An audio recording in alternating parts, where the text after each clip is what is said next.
Glória a Deus. Eu saúdo os irmãos com a gloriosa paz do Senhor Jesus. Que bom, que alegria estarmos na casa do Pai, para juntos adorarmos ao Senhor. Que bom ver a alegria, a empolgação aí que vieram a turma de Juazeiro. Uau! Eu vi que as pessoas deram até entrevistas lá. Rapaz, o circo está famoso na TV, viu? Glória a Deus. Eu quero mais uma vez também parabenizar a turma que organizou esse evento, todas as pessoas que foram. Eu tenho certeza que serão dias que vocês estarão transbordando neste lugar, né? Que toda a profundidade que vocês tiveram, vivenciaram, que possa depois transmitir, né? A igreja, a cada um de nós, em nome de Jesus.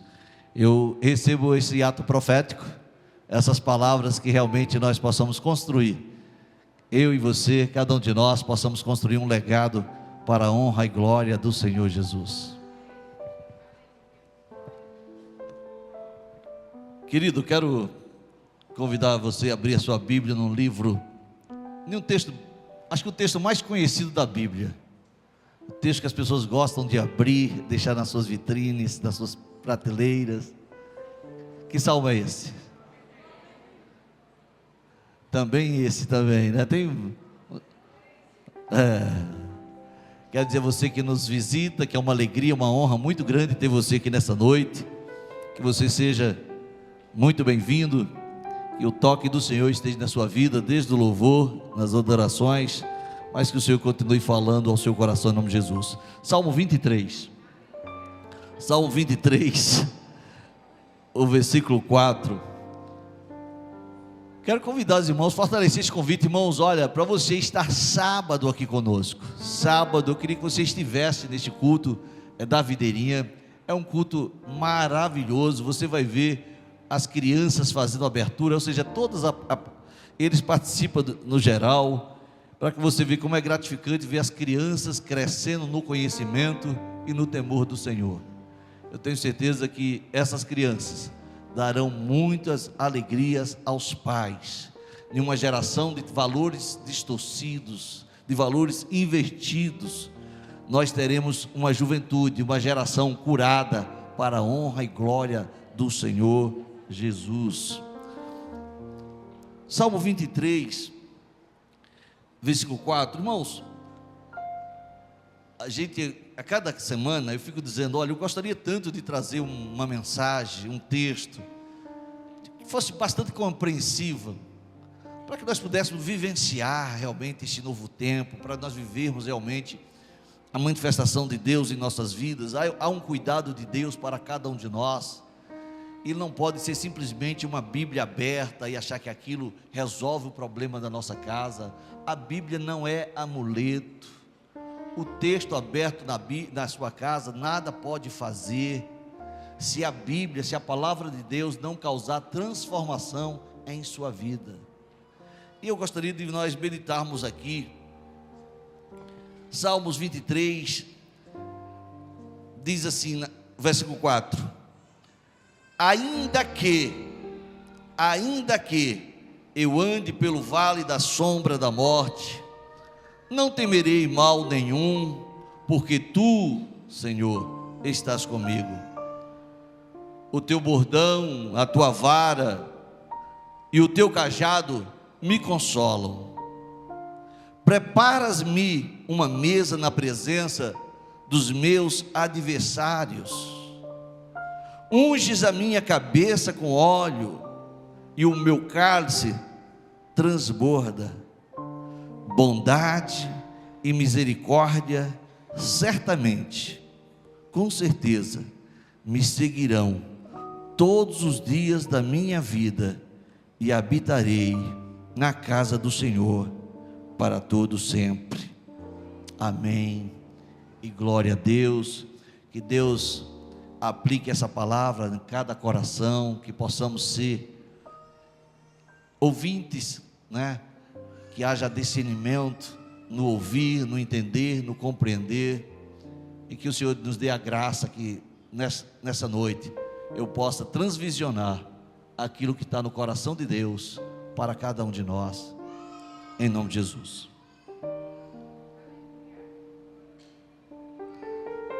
Queridos, a cada dia nós temos visto tantos absurdos. Essa semana eu percebi um jornalista que falou umas besteiras a respeito da Bíblia, chamando de livrinhos sem sentido.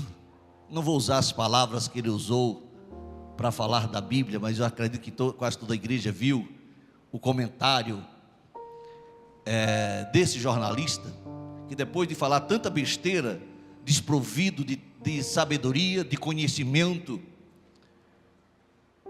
e arrotando arrogância e prepotência, mas no outro dia, depois de toda a repercussão que teve, ele veio a público, né, e pediu o seu afastamento da emissora, né, ligada à Rede Globo, pelas besteiras que ele fez.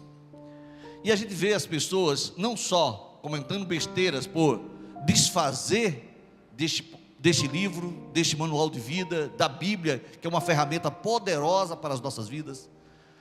A gente vê a cada dia as pessoas que estão no altar, se falando homens de Deus, se colocando como homens de Deus, pregando a palavra e distorcendo a palavra na sua essência, para aplicar a sua conveniência na vida das pessoas, que muitas vezes chegam à igreja carente de uma palavra, carente de algo da parte divina, e infelizmente as pessoas distorcem a Bíblia, usando o nome de Deus, mas para aplicar um pretexto de acordo com a sua conveniência.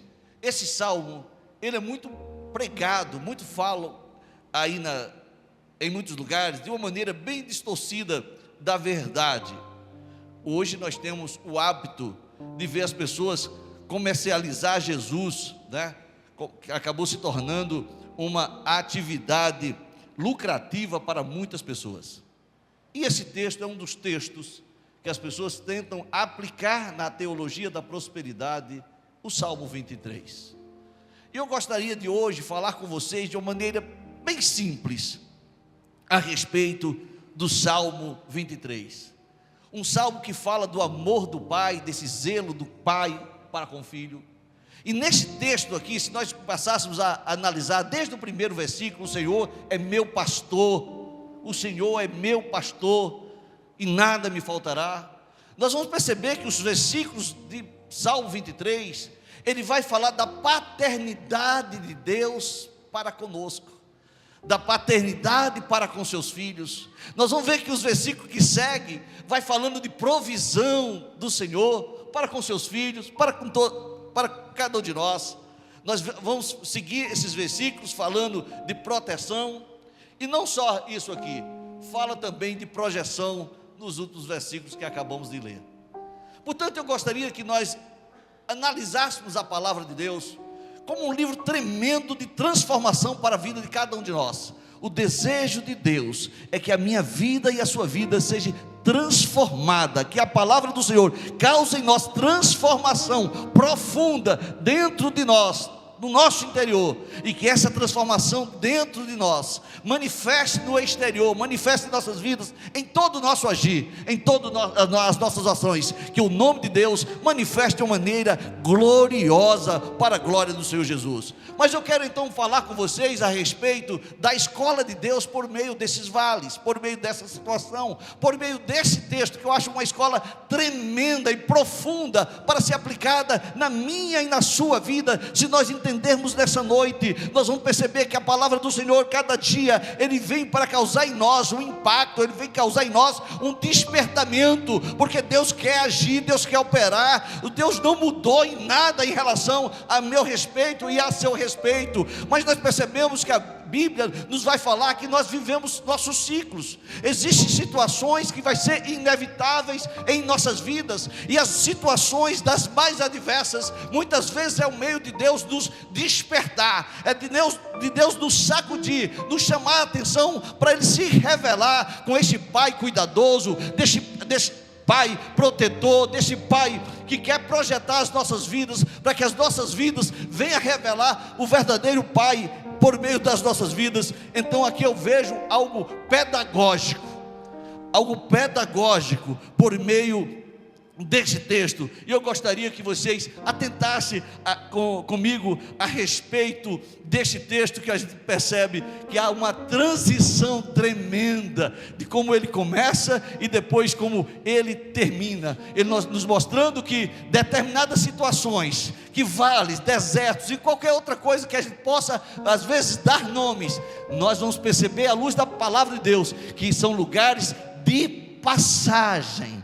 São lugares de passagem, não é definitivo para você ficar lá. Deus muitas vezes permite você passar por determinadas situações, determinados meios, determinadas circunstâncias contrárias, para nos levar a chegar a um lugar onde Ele tem preparado para mim e para você. Então neste texto aqui, eu quero transcorrer de uma maneira diferente de pregação, que eu tenho o hábito de fazer aqui, daquelas mensagens temáticas, mas eu queria transcorrer de maneira textual, para que nós entendêssemos o propósito de Deus em nossas vidas, e como Deus quer que nós cresçamos nesse conhecimento, porque às vezes é dolorido você estar na igreja, ver o tempo passar, as pessoas passando anos e anos na igreja, falando dessa palavra poderosa, tremenda, falando desse Senhor que é pastor e que nada nos faltará, ou seja, que esse Senhor que nada nos vai deixar fazer falta em nós, ou causar essa falta em nós.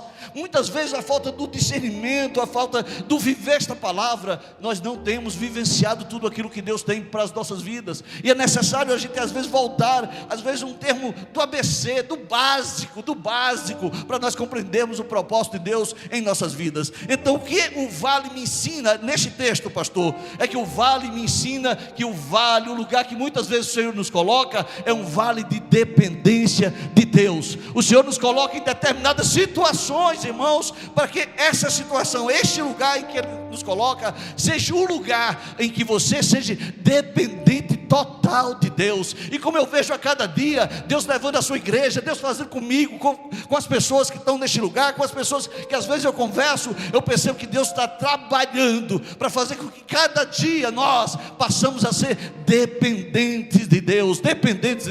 As pessoas que saíram aqui, foram lá em Juazeiro participar deste congresso de profundidade, nada mais é do que um propósito de levar as pessoas a viver dependência de Deus. É necessário nós abrirmos muito mão da nossa força, da nossa estratégia, buscando muito, às vezes abrir mão das nossas habilidades, entender, é preciso depender de Deus, e esse versículo aqui, irmãos, o versículo 4, nos mostra algo tremendo. Ainda que eu ande pelo vale da sombra da morte, eu não temerei mal nenhum. Por que eu não vou ter medo? Por que eu não vou temer? Porque tu estás comigo. Isso aqui fala de convicção, de certeza, que qualquer que seja a minha situação, independente que seja o lugar, independente do estado, uma coisa eu sei: Deus está comigo. O salmista está falando de algo com muita propriedade, de uma linguagem que ele conhece com bastante intimidade, com propriedade, porque ele vivenciou isso. E ele está dizendo: ó, ainda que eu passe pelo vale da sombra da morte, eu não vou ter medo, porque uma coisa eu sei: tu estás comigo, e a tua vara e o teu cajado me consola. Irmãos, isso aqui fala do governo de Deus na minha vida e na sua vida. Nós precisamos entender, irmãos, que as nossas vidas precisa haver um governo. No reino espiritual, a minha vida precisa ser dirigida, conduzida. Se a minha vida é conduzida por Deus, o texto fala isso, governo de Deus em nós, irmãos. Eu percebo que nesse texto aqui existe algo tremendo, pastor Roberval, que o salmista está falando com cada um de nós. Ainda que eu passe pelo vale da sombra da morte. Ele nos primeiros versículos falou de que o Senhor nada vai faltar. Ele vai falar de águas que refrigera a alma. Ele vai falar de pastos verdejantes. Ele vai falar de um cenário totalmente diferente. Mas quando chega o versículo 4, ele diz: olha, mas ainda que a minha situação não seja só de águas tranquilas, ainda que a minha vida não seja só de pastos verdejantes, ainda que a minha vida não tenha toda essa beleza aparente à minha volta, ainda que eu passe pelo vale da sombra da morte, uma situação totalmente contrária a tudo isso, eu não vou ter medo, porque eu sei que tu estás comigo. Eu percebo, irmãos, que as nossas vidas e o propósito de Deus é fazer uma reconfiguração nas nossas vidas, uma reconfiguração no nosso coração, nas nossas mentes, para nós vivenciarmos verdadeiramente a essa paternidade de Deus nas nossas vidas, que causa em nós essa tranquilidade, que a circunstância não vai afetar, que a circunstância não vai alterar a minha fé, que a circunstância não vai alterar a minha convicção, que por mais que as coisas aconteçam, uma coisa eu sei: o meu Deus, o meu Pai, estás comigo. Mas quando o salmista nos fala aqui, irmãos, de não ter medo, ele vai e usa uma expressão que é comum em Israel, que é comum, o Davi sabia lidar muito bem com a vara e o cajado. E aqui, irmãos, eu aprendo algo tremendo, que a vara tem um significado específico e em especial na mão de cada pastor. Qual o papel, qual o significado desta vara na mão do pastor? É redirecionar uma ovelha que estava saindo do caminho. É redirecionar, irmãos, porque muitas vezes a ovelha se distrai por alguma coisa fez ela distrair, e é necessário este pastor atento, para que por meio desta vara, venha estar redirecionando e trazendo de volta a ovelha ao caminho.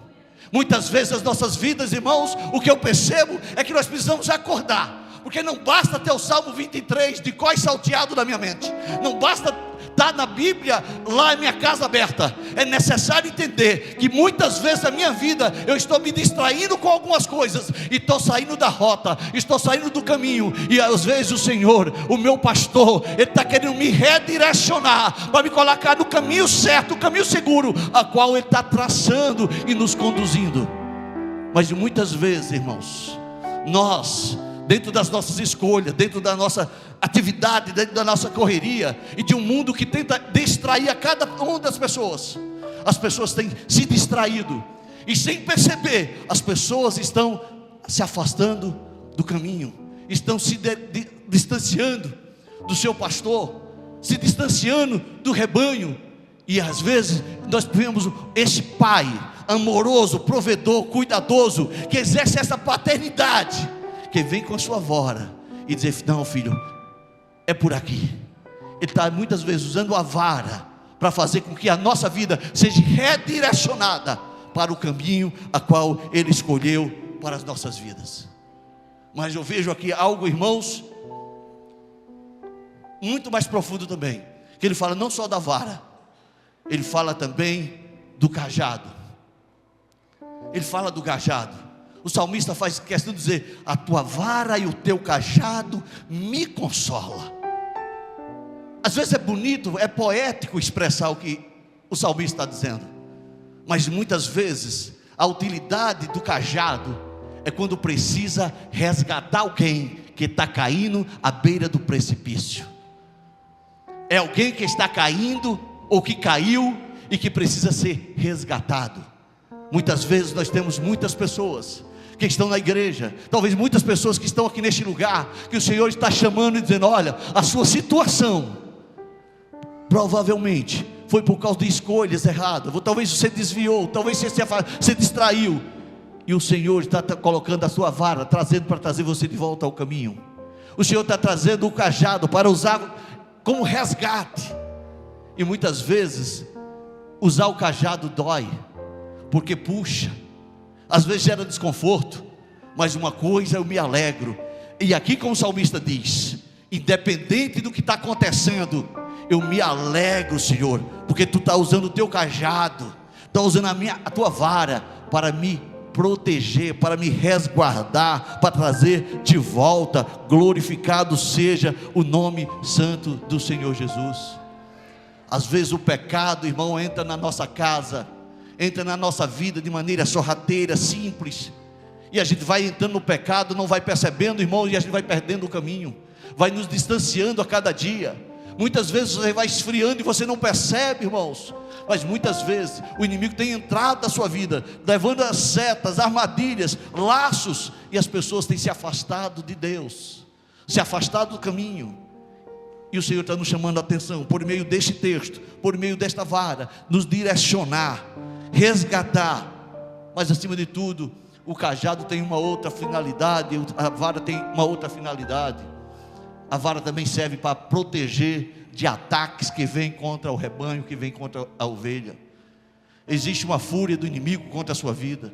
Existe uma fúria do inimigo contra um filho e uma filha de Deus. Você está na casa do Senhor, está buscando o Senhor, está clamando ao Senhor, e muitas vezes parece que até a intensidade dos problemas aumenta.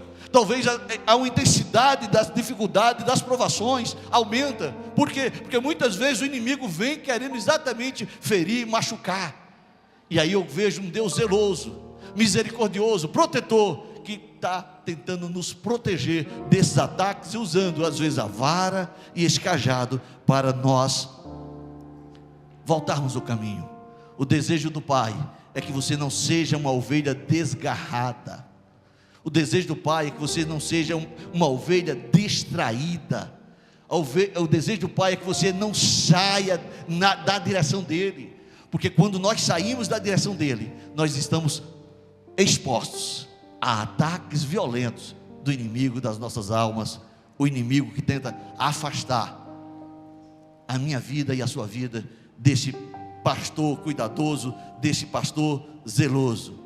Mas o que eu amo a esse Deus é que às vezes as minhas falhas, os meus deslizes, as minhas fraquezas, que muitas vezes você peca de forma involuntária, é pecado que muitas vezes você faz simplesmente por sentir um ciúme, talvez é simplesmente por falar mal de alguém, talvez é uma mentira, talvez sejam tantas coisas que fazem você se afastar da presença do Senhor. E o Senhor está nos chamando a atenção a viver uma vida reta aos pés dele. E algo que eu aprendo aqui é que por mais que essas falhas aconteçam nas nossas vidas, Deus não desiste de você e Deus não desiste de mim. Por mais que eu tenha todas essas falhas, por mais que você tenha essas falhas, Deus não desiste de você. Deus não desiste de você. Deus não desiste de você. E tão forte é que você está aqui nessa noite, para que o Senhor está dizendo: eu não desisto de você. O profeta Isaías, no capítulo 41, versículo 10, diz algo tremendo: não temas, porque eu sou contigo. Não te assombres. Por que o profeta estava dizendo assim? Olha, não te assombres. É porque muitas vezes nós estamos passando situações que às vezes nos atemoriza. Às vezes estamos passando situações que às vezes nos amedronta. Talvez estamos passando situações que a gente às vezes não sabe o que fazer, não sabe como agir.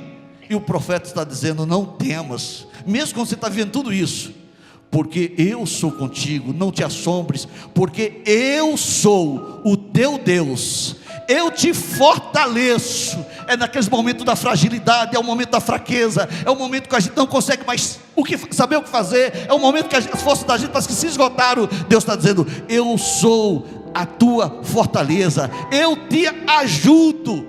Quanto mais às vezes você está dizendo: olha, ninguém olha para mim, ninguém me ajuda, ninguém está vendo o meu problema, Deus está dizendo: eu te ajudo, eu sou presente, eu te sustento com a destra da minha justiça.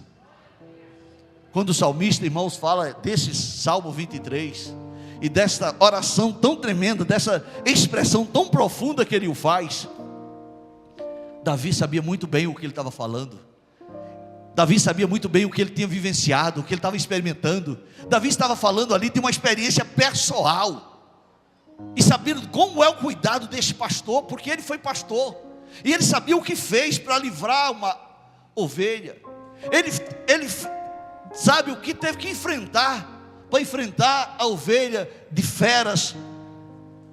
E Davi está dizendo: olha, se eu que não sou nada, se eu que sou um pequeno pastor, eu lutei para livrar esta ovelha, o que o Senhor não faz? O Senhor que é o Deus Todo-Poderoso, o Senhor que é Criador de todas as coisas. É isso, irmãos, que nos mostra algo tremendo nesse texto, mostrando o amor e o propósito de Deus. Davi enfrentou todas essas situações para chegar ao trono. Muitas vezes, irmãos, essas situações de adversidades, essas situações que às vezes parecem incontroláveis, Deus tem o controle e Deus tem um propósito para a honra e glória do Senhor Jesus. Quando eu vejo a história de José vivendo toda aquela situação, José sai do seu lar, sai da sua casa, sai da sua família, sai da sua terra. Mas uma coisa que, independente das mudanças que ele estava fazendo, independente das mudanças que ele fez de forma geográfica, eu vejo aqui Deus dizendo: olha, mas você pode mudar de lugar, você mudou de país, você mudou de estado, você mudou de casa, mas eu não mudei os planos que eu tenho para a sua vida. Eu não mudei os planos que eu tenho para a sua casa. Eu não mudei os planos que eu tenho para a sua família. Nada das circunstâncias, nada dos levantes, nada vai impedir o que Deus tem para fazer na minha vida e na sua vida. Eu vejo algo tremendo acontecendo na vida de Esther. Esther sai do lugar, Esther sai da sua casa, Esther sai da sua família, Esther vai para um lugar que ela não desejou. Talvez essa expressão aqui que o salmista diz, né? Meio que passe por o vale dessa sombra da morte, eu não temerei mal nenhum.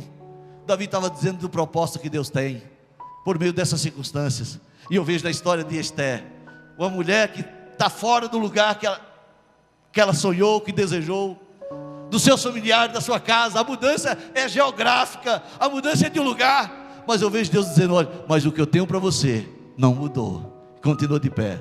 E por isso Mardoqueu vai dizer uma coisa para Esther: Esther, quem sabe, Esther, que não foi para tal conjectura que tu foi colocado neste lugar? Quem sabe se não foi para tal situação que você foi colocado nesse ambiente?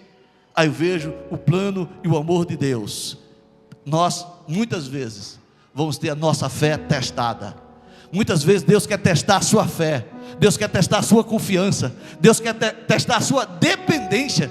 Quem é realmente o Deus a qual você serve? É isso que muitas vezes eu percebo à luz da Bíblia. Em Tiago 1, versículo 3, nos mostra muitas vezes que a minha vida vai ser testada. Deus vai testar a minha vida, Deus vai testar a minha fé, Deus vai testar a minha confiança, Deus vai testar a minha dependência. Deus vai nos testar. Quem somos nós depois desse teste?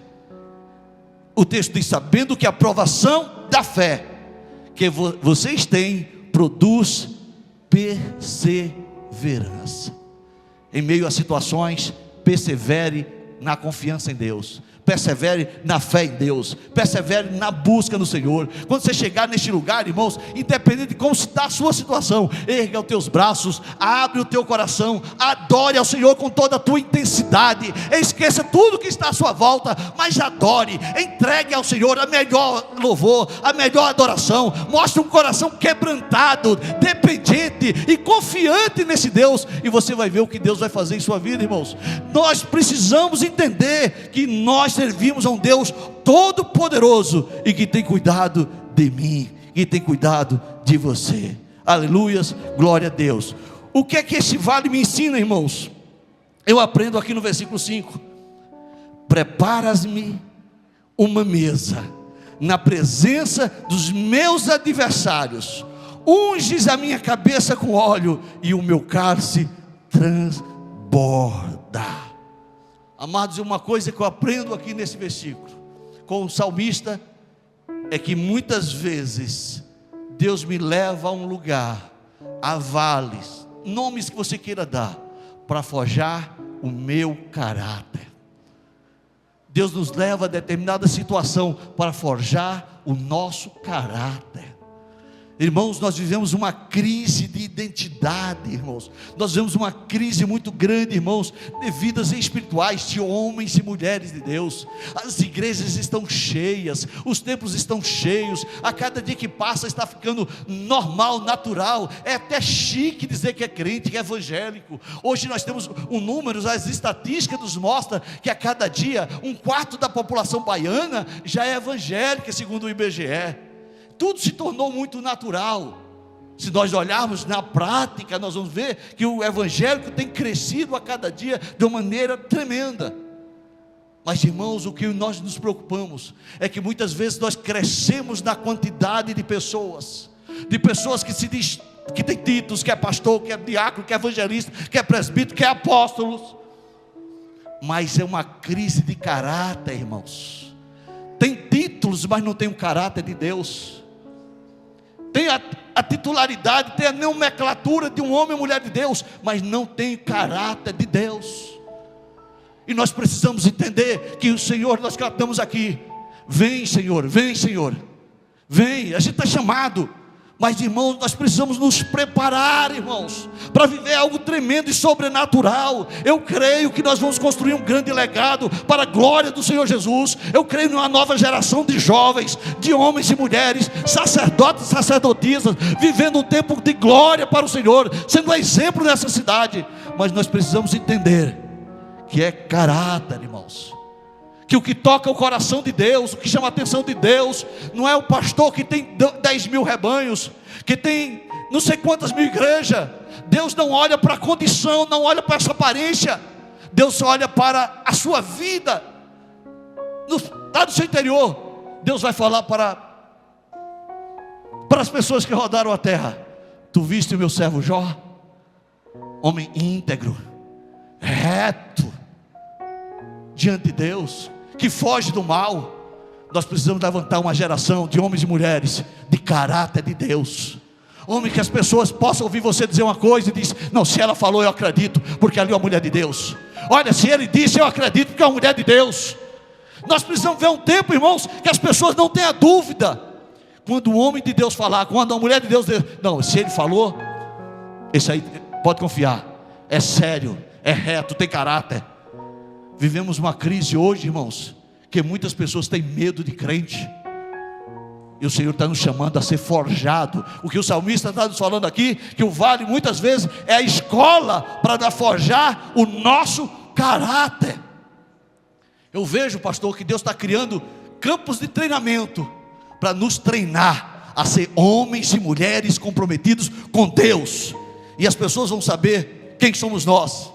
As pessoas vão saber quem somos nós. Olha o que o texto diz: preparas-me uma mesa na presença.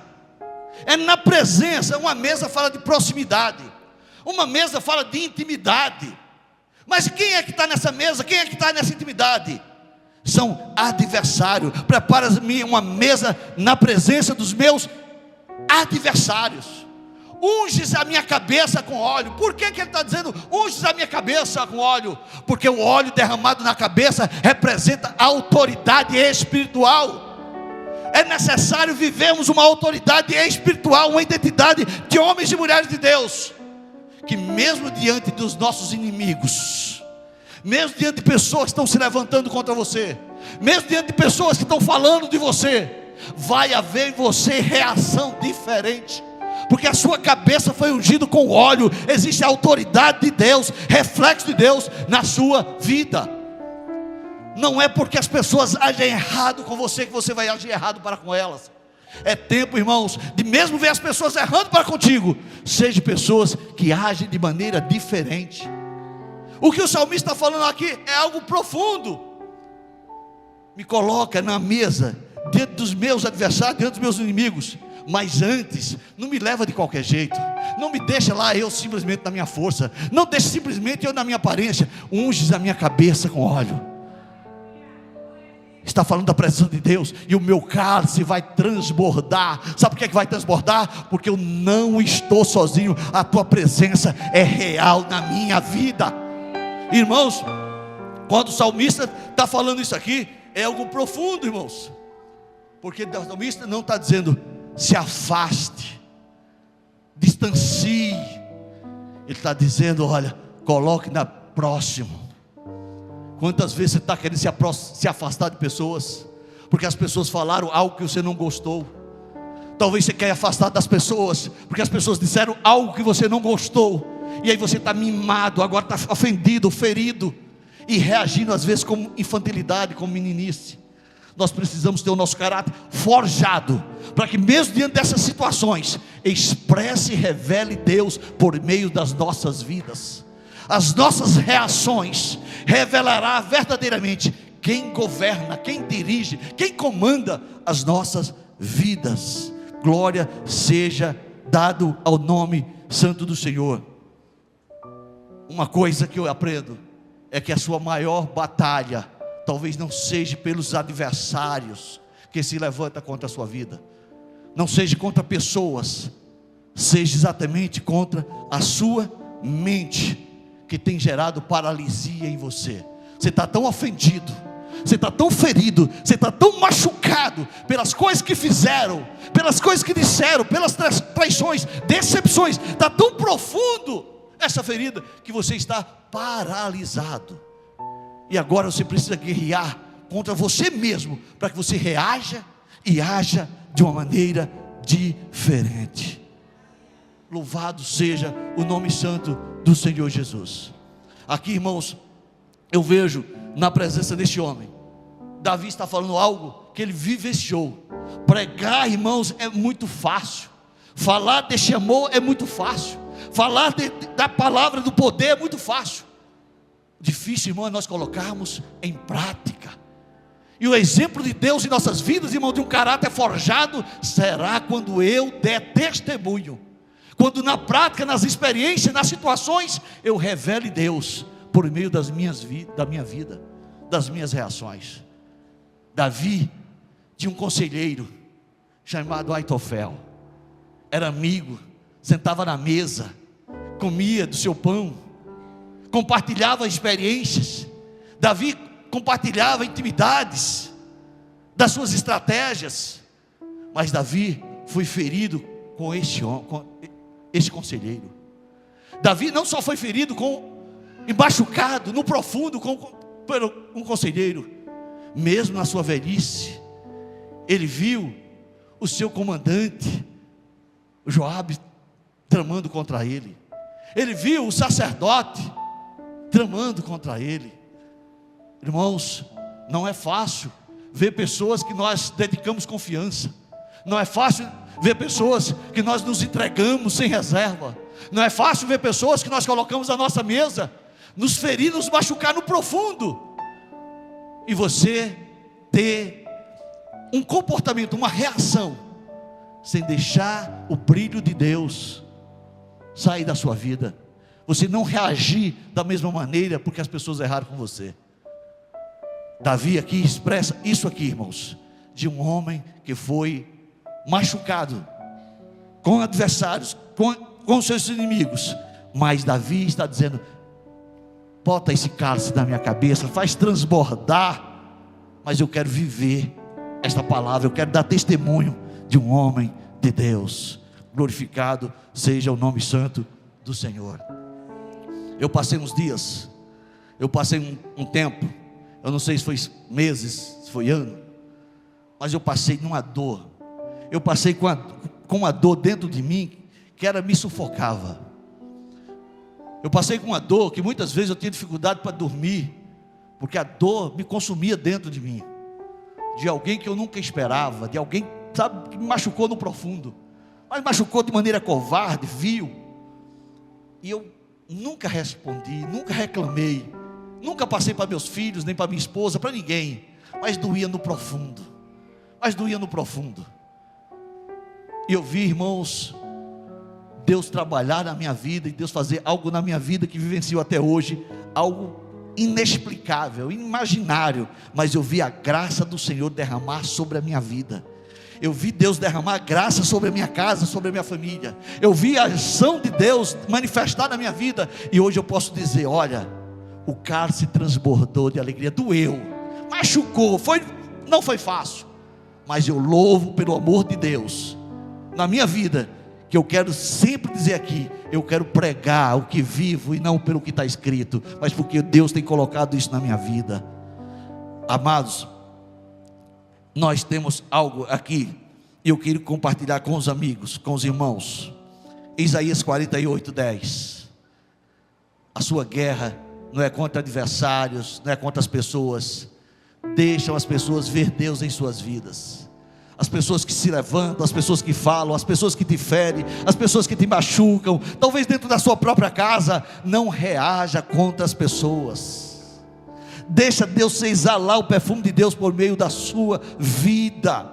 Isaías 48:10 diz: eis que te purifiquei. Mas purificou como, pastor? Qual foi o modelo dessa purificação que aconteceu? Foi num tapete de sal grosso? Não, o texto faz questão de dizer: na fornalha da aflição, eis que refinei você, mas não como a prata, eu provei na fornalha da aflição. Amados irmãos, esse texto aqui, ele é de uma profundidade, vai falando aos nossos corações de uma maneira que só a reflexão já nos traz algo profundo. Porque quando ele está dizendo: olha, eis que refinei você, mas não como a prata, eu provei na fornalha da aflição. Irmão, está dizendo o seguinte: é que não tem como fundir um ferro frio, tem que ser no fogo. Ele tem que passar pelo fogo para ele ser fundido. O ferro, para ser fundido, irmão, ele não só passa pelo fogo, ele tem que receber porradas, tem que ser batido, irmão, o ferro, para poder ser forjado. Ele não forja por si só, ele não forja no frio, ele precisa ser forjado no fogo. É colocado na bigorna, e depois que bota a bigorna, vem as porradas para forjar este ferro. Muitas vezes o que Deus está dizendo assim, que as nossas vidas, muitas vezes, Deus vai nos purificar. O processo de purificação às vezes é doloroso. Às vezes o processo de Deus é doloroso, mas uma coisa eu sei, que quando eu passo pelo processo da purificação, quando Deus trabalha na minha vida, e eu permito Deus trabalhar na minha vida, uma coisa eu sei: vai doer por um tempo, mas vai dar o real valor, vai revelar, vai expor o real valor daquilo que passou pelo fogo. Que Deus possa cada dia me ensinar a você a viver de uma maneira diferente, transformar a minha mentalidade, mudar os meus conceitos, mudar os meus valores, dizer: Senhor, se é para ser purificado, se é para viver uma nova realidade, se é a tua vontade, que passe pelo fogo. Eu vou passar pelo fogo, dando glória a Deus.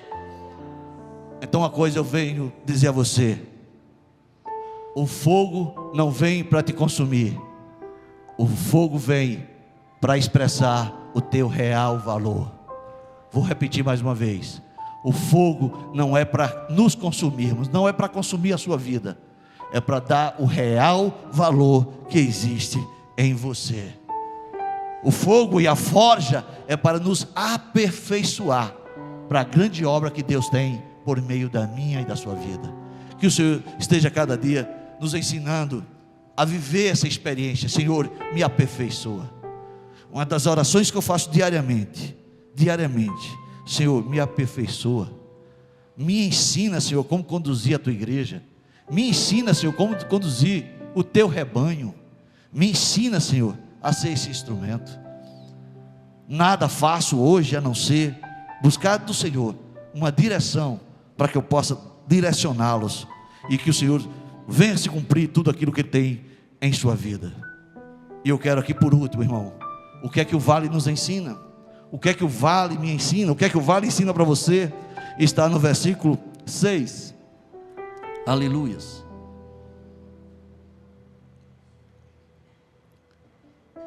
Aleluias. Versículo 6: bondade e misericórdia. Bondade e misericórdia. Certamente. Esse certamente, irmãos, aqui está falando que é de forma infalível, com certeza, certamente me seguirão todos os dias da minha vida, e eu habitarei. Aqui fala de segurança, aqui fala do cuidado, irmãos. E eu habitarei na casa do Senhor para todo o sempre. Aleluia, glória a Deus. Amados, uma coisa eu aprendo desse texto aqui, e aqui, irmãos, eu vou querer dar uma viajar aqui nesse texto, pastor Roberval, porque nesse versículo, nisso que eu quero encerrar, eu aprendo que a bênção de Deus, para se cumprir na minha vida, a bênção do Senhor, para se cumprir na sua vida, Ele ignora a escassez. A bênção de Deus para se manifestar na minha vida, a bênção de Deus para se concretizar na sua vida, a bênção de Deus para ser derramada em sua vida, não depende da escassez, não depende da nossa volta, não depende do lugar, se é vale, se é deserto. Se Deus determinar, irmãos, que aonde quer que eu esteja, a bênção vai ser derramada, não tenha dúvida, nada vai impedir que a bênção do Senhor se revele e se manifeste na minha e na sua vida. Aqui, irmãos, eu poderia pregar agora sobre a prosperidade do Senhor, não em uma área específica como algumas pessoas fazem, mas uma pessoa quando entende, irmãos, que nós vivemos para o Senhor, onde a paternidade de Deus é exercida na nossa vida, e eu como filho, eu obedeço, eu tenho fé, eu tenho temor, eu tenho o caráter de Deus. O texto vai nos dizer que as situações difíceis poderão acontecer na nossa vida, mas todas elas existe propósito. Todas elas é propósito, glorificar o nome de Deus, sempre é revelar algo tremendo. E aqui, irmãos, eu falo de uma prosperidade espiritual, que essa prosperidade espiritual, ela é extensiva à sua vida, na sua casa, na sua família, em todo o seu ser, ela é extensiva essa prosperidade espiritual. Quando nós estamos buscando esse óleo da unção sobre as nossas vidas, esse óleo sacerdotal, essa unção de autoridade espiritual, é para que nós exerçamos essa autoridade espiritual aonde quer que nós estejamos. E aqui eu vou dizer, irmão, porque que a bênção de Deus não depende da escassez. A bênção de Deus não depende do vale, não depende do deserto, não depende do lugar, não depende de nada, porque Deus é Senhor de todas as coisas. E aqui, irmãos, eu quero falar de um homem que estava no vale, vivendo uma experiência dolorida. E este homem, quando está no vale, vendo o deserto, vendo a escassez, vendo a seca, ele tem algo no seu coração: sair daquele lugar. Porque ninguém quer morar e quer se estabelecer em vale. Ninguém quer se estabelecer num deserto. Ninguém quer se estabelecer em algo que não está sendo improdutivo. E no texto de Gênesis 26, a partir do versículo 12, nos vai falar de um homem, de Isaac, e vai falar do vale de Gerar. Quem já viu falar? O pastor já ouviu falar do vale de Gerar, já pregou no vale de Gerar. Nós vamos ver este homem falando do vale de Gerar. E quando ele está nessa situação, a Bíblia diz que no seu coração a vontade era sair daquele lugar e ir para o Egito, buscar melhorias, buscar uma vida melhor, buscar crescer, produzir, prosperar. Mas a Bíblia diz que Deus vem para ele e diz: não saia do vale, não saia desse deserto, não saia deste lugar. Irmãos, e aqui o que é tremendo é que nós vamos perceber um Deus que age em nossas vidas, independente daquilo que está à nossa volta. Deus não depende, irmãos, para fazer as coisas produzir, para fazer prosperar. Deus não depende de nada à nossa volta. Não depende de meios favoráveis. Deus é Deus. E o texto, irmãos, que vai falar em Gênesis 26, Deus vai dizer: habita na terra que eu te disser. Habita na terra que eu te disser. E o que Deus está dizendo para Isaac é: fica nesse vale, fica nesse deserto. Não corra do deserto, não corra dos dias difíceis, não corra da prova, não corra dessa situação. É isso que Deus está dizendo. Não se desespere, porque a sua volta está tendo uma improdutividade. Não desespere, porque a sua volta existe um grande vale, existe um grande deserto. Seja dependente. Deus talvez está testando a nossa fé, a nossa obediência, a nossa confiança. E aqui, irmãos, que eu vejo nesse texto é que quando Isaac vê Deus dizendo: não vai, não sai, ele assim o faz. Ele não vai embora, ele não se afasta do vale, ele não se afasta do deserto, ele não entra em desespero, nem questiona o que fazer. Ele simplesmente fica. E lá no meio desta vale, a Bíblia diz que ele passa a semear. Ele vai plantar, mesmo em que todas as condições da sua volta eram desfavoráveis. Eu quero dizer uma coisa para você, meu irmão: quando eu estou dentro da dependência, dentro da direção de Deus, dentro da obediência de Deus, crendo que Deus é um Deus provedor, que Deus é um Deus que cuida, eu vou fazer as coisas, não vou esperar que as coisas à minha volta estejam lógica, esteja como é que eu dizia a palavra aqui? Favoráveis. Eu vou crer que Deus é Senhor da situação. Deus é Senhor da situação. Toca a pessoa que está ao seu lado, diga para as pessoas só assim: Deus é Senhor da situação. Eu não sei qual é a sua situação, eu não sei qual é o quadro da sua vida, eu não sei qual é o lugar que você está. Uma coisa eu posso dizer: Deus é Senhor, Deus é Senhor, Deus é Senhor da situação, qualquer que seja ela. Deus é Senhor, Deus é Senhor, Deus é Senhor, Deus é Senhor. O que nós percebemos, irmãos, é que o salmista expressa confiança.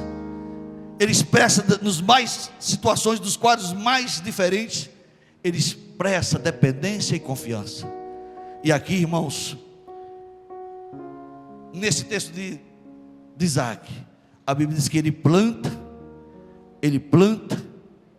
e ele colhe uma colheita inexplicável, inexplicável, que nem nos tempos melhores, tão farturento de chuvas, alguém nunca colheu o que ele colheu no vale, no deserto.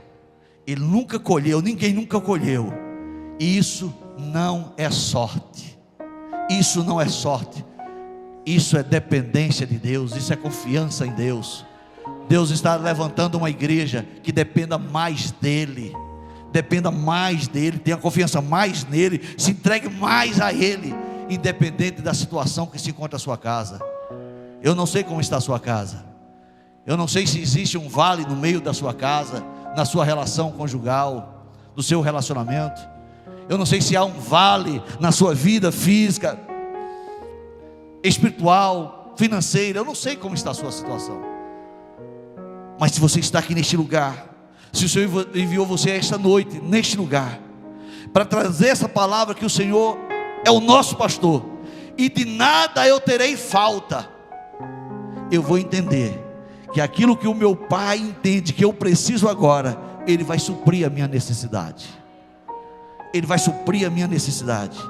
E Ele vai prover tudo aquilo que eu preciso para vivenciar a experiência desse vale, para poder vivenciar a experiência desse deserto, dessa situação atribulada, desse conflito, dessa adversidade. Eu vou crer que o Senhor vai me dar força. Eu não vou fugir da luta, eu não vou fugir do lugar, eu não vou me afastar, eu vou confiar no Deus Todo-Poderoso. Aqui, irmãos, eu acredito e encerro, que Deus quer nos levar a ter uma vida espiritual com constância na sua presença. Com constância na sua presença. Deus quer nos ensinar, irmãos, a adorar nos montes, mas também aprender a adorar nos vales, adorar também nos desertos, adorar também na escassez e na seca, adorar o Senhor. Se nós entendermos isso, nós vamos vivenciar um novo tempo. Um legado será construído, sim. Você vai construir um legado na sua casa, na sua família. Você vai ser instrumento para a glória de Deus. Para a glória de Deus. A Bíblia diz de um pastor especial. Quando o salmista fala desse pastor, o salmista está falando do Senhor Jesus. Esse é o bom pastor, que deu a vida pelas ovelhas. Esse é o bom pastor, que tem cuidado, que cuida e que não quer que nenhuma ovelha se perda, que nenhuma ovelha saia do caminho, que nenhuma ovelha fique machucada, ferida. Existe este pastor que cuida, que zela e que quer ver esta ovelha fortalecida. E Jesus, o próprio pastor, no livro de João, capítulo 10, versículo 27, as minhas ovelhas ouve a minha voz, eu as conheço e elas me seguem. Que cada dia, irmãos, nós saiamos hoje deste culto, não simplesmente pelo hábito, pela tradição de vir à igreja, mas de alguém que ouviu a voz do seu pastor, conheceu esta voz deste pastor cuidadoso, dessa paternidade do Pai para com a minha vida e para com a sua vida, e que você passa a viver de uma maneira diferente, que você expresse o caráter de Deus em sua vida, que a sua vida seja de verdade, que seja uma vida pura, que você seja um exemplo de homem dentro do seu lar, sacerdote na sua casa, que você não se descontrole, que você não perca o equilíbrio dentro de casa, na hora das discussões, que você seja uma mulher sábia, que venha fazer com que o aroma do Senhor se revele por a sua vida, e que este aroma contagie o seu lar, a vida do seu esposo, dos seus filhos, das pessoas que convivem com você. Que nós possamos ser, irmãos, esses homens e mulheres forjados, purificados, passando por um processo, mas que eu venha externar Deus por meio das nossas vidas. Que os nossos irmãos tenham prazer de estar ao nosso lado, que a nossa irmã, que o nosso irmão tenha prazer de vir conversar com você, porque sabe que vai haver uma palavra de sabedoria da tua parte, que vai haver uma palavra de consolo, de conforto, e que nunca vai ouvir de você algo falando mal de um irmão ou de uma irmã, mas de uma palavra de vida, uma palavra de bênção, que você seja esse porta-voz da esperança na vida das pessoas. Eu encerro, meus amados irmãos, falando o que Paulo falou às igrejas de Filipe. Filipenses 4, versículo 19 diz: e o meu Deus, segundo a sua riqueza em glória, há de suprir em Cristo Jesus cada uma de vossas necessidades. E o meu Deus, segundo a sua riqueza em glória, há de suprir em Cristo, por meio de Cristo Jesus, cada uma de vossas necessidades.